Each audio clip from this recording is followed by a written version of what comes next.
السلام عليكم ورحمة الله وبركاته نحمده ونصلي على رسوله الكريم أما بعد আজকে যে বিষয় নিয়ে আলোচনা করব ঘরে বরকত না থাকার পাঁচটি কারণ।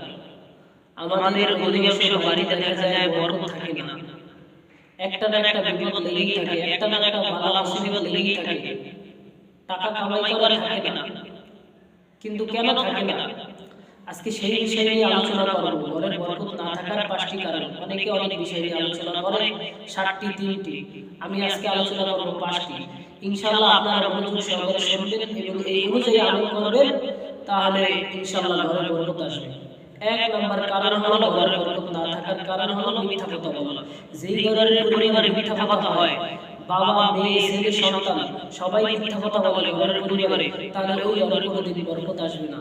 আল্লাহ নবীজি বলেছেন, সত্য মানুষকে মুক্তি দেয় এবং মিথ্যা মানুষকে ধ্বংস করে।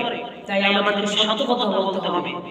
অনেক সময় দেখা যায় বাবার কাছে যখন ফোন দেয়, বাবা ফোন না ধরে ছেলের কাছে বলে যে তোমার বাবা দূরে আছে বলে দাও। কিন্তু এই মিথ্যা কথা শিখছে কার মাধ্যম থেকে? বাবার মাধ্যম থেকে। তাই আমাদেরকে সব সময় সত্য কথা বলতে হবে। আল্লাহ নবীজির কাছে একজন লোক আছে, আল্লাহ নবীজির কাছে একজন লোক যা জিজ্ঞাসা করলো, নবীজি আপনি আমাকে কিছু আমল শিখিয়ে দেন, আমি তো অনেক গুনার কাজ করি কিন্তু ছাড়তে পারি না। বলছে তুমি মিথ্যা কথা ছেড়ে দাও। ওই লোকটা মিথ্যা কথা ছেড়ে দিলে আস্তে আস্তে সমস্ত গুনাহ তার কাছ থেকে বিদায় নিল। তাই আমাদেরকে সব সময় সত্য কথা বলতে হবে।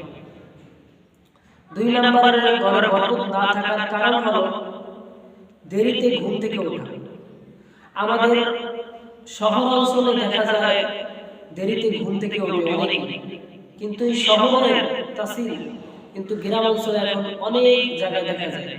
তাই আমরা দেরিতে ঘুম থেকে উঠবো না, আমরা ফজরের নামাজ পড়ব, তারপর কোরআন তেলাওয়াত করব, ঘরে বরকত আসবে। তাই আমাদেরকে দেরিতে ঘুম থেকে ওঠার পরিত্যাগ করতে হবে। দেরিতে আমরা ঘুম থেকে উঠবো না।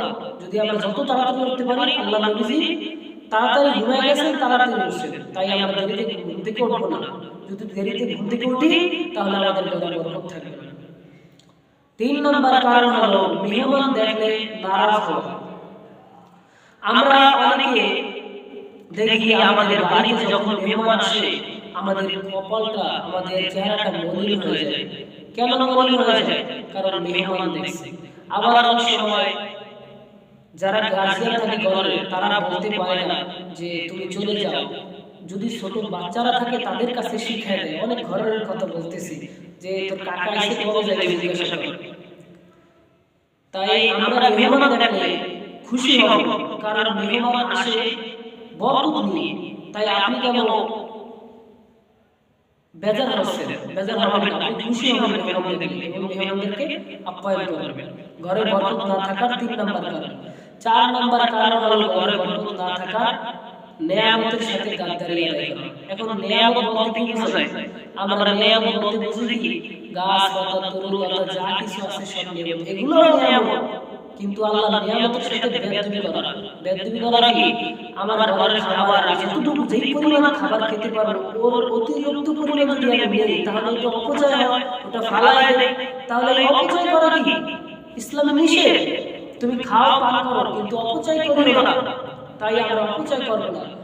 এখন অহরহ দেখা যায় বিয়া বাড়িতে খানার অপচয়। এই অপচয় করার কারণে আজকে বরকত চলে যাইতেছে। গরিব দুঃখীর মাঝে বিলিয়ে দাও, যে খানাগুলো তুমি খেতে পারবে না গরিব দুঃখীর মাঝে তুমি বিলিয়ে দাও, কিন্তু তা দেবে না, ফালায় দেয়, অপচয় করে। এজন্য ঘরে বরকত থাকে না। 4 নম্বর কারণ নিয়ামতের সাথে গাদ্দারি আদায় করা। তাই আমরা নিয়ামতের সাথে গাদ্দারি আদায় করব না। আল্লাহ বলেছেন, লা ইন শাকারতুম লা আযীদান্নাকুম ওয়া লা ইন কাফারতুম ইন্না আযাবি লাশাদীদ। যে বান্দা আমি আল্লাহর নিয়ামত পাইয়ে শুকরিয়া আদায় করবে, আমি আল্লাহ তার নিয়ামতকে বাড়াই দেব। আর যে বান্দা নিয়ামত পাইয়ে না শুকরিয়া আদায় করবে, আমি আল্লাহ তাআলার নিয়ামত ছিনিয়ে নেব এবং বড় আযাবের মধ্যে তাকে গ্রেফতার করব। 5 নাম্বার হলো নামাজ না পড়া। ঘরে বরকত না থাকার 5 নাম্বার কারণ হলো নামাজ না পড়া। ঘরের ছেলে, ঘরের মেয়ে এবং ঘরের যারা মুরব্বি আছে তারা যদি নামাজ না পড়ে একটা ঘর যদি ছেলে মেয়ে বাবা মা সন্তান সবাই থাকে, ওই ঘর যদি নামাজ না হয় তাহলে ওই ঘরে কিভাবে বরকত আসবে? অনেক সময় দেখা যায় বাবা মা নামাজ পড়ে, ছেলে সন্তানদেরকে জানায় না। আরে আমার ছেলে ঘুমাইছে, এই শীতের রাত ঠান্ডা পানি দিয়ে গোসল করবে। অনেক বাবা মারা ছেলে সন্তানদেরকে জানায় না। আবার অনেক বাবা মারা ছেলে সন্তানদেরকে দিয়ে রোজা রাখায় না। আমার ছেলে রমজান শেষ হয়ে যায় না খাইয়া। তাই আমাদেরকে উদ্দেশ্য করে লক্ষ্য, আমি আপনাদেরকে উদ্দেশ্য করে লক্ষ্য করে বলতেছি, আপনিও নামাজ পড়েন এবং আপনার পরিবারদেরকেও নামাজের তাগিদ দেন।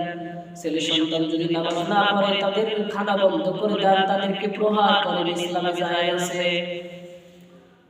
এক হাদিসে এসেছে আল্লাহ নবীজি বলেন, যে বান্দা ফজরের নামাজ না পড়বে তার চেহারার উজ্জ্বলতা নষ্ট হয়ে যাবে। যে বান্দা বান্দি যোহরের নামাজ আদায় করবে না তার রুজির বরকত কমে যাবে। যেই বান্দা বান্দি আসরের নামাজ পড়বে না তার শরীরে কোনো শক্তি থাকবে না। যেই বান্দা বান্দি মাগরিবের নামাজ পড়বে না তার ছেলে সন্তান কোনো কাজে আসবে না। এজন্যই তো বাবা অনেক সময় হুজুরদের কাছে বলে, হুজুর আমার ছেলের জন্য দোয়া করেন, আমার ছেলে তো কথা শুনে না। আরে কিভাবে কথা শুনবে? তুমি তো ছেলেকে সেই পরিমাণ উপদেশ দাও নাই। তুমি বাবা মা যেরকম চলছো তোমার ছেলে সন্তান সেরকম চলে। তুমি দোয়া করে কি লাভ হবে?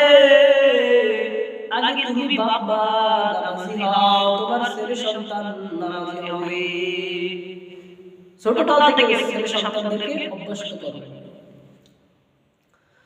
মাগরিবের নামাজ না পড়লে ছেলে সন্তান কোনো কাজে আসবে না। এশারের নামাজ যদি যেই বান্দা বান্দি নামাজ না পড়বে তার রাতের ঘুম ঠিকমতো হবে না।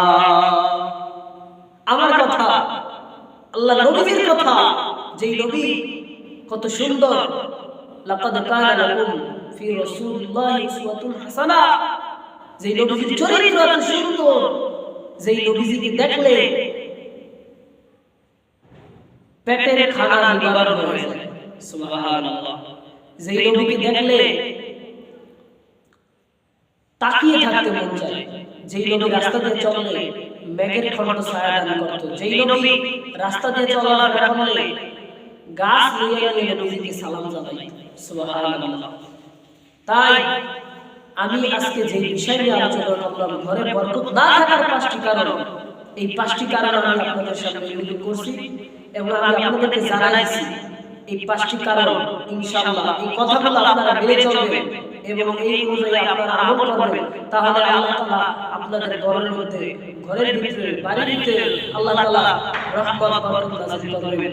আল্লাহ তাআলা আমাদেরকে এই অনুযায়ী আমল করার তৌফিক দান করেন। আমিন। আসসালামু আলাইকুম।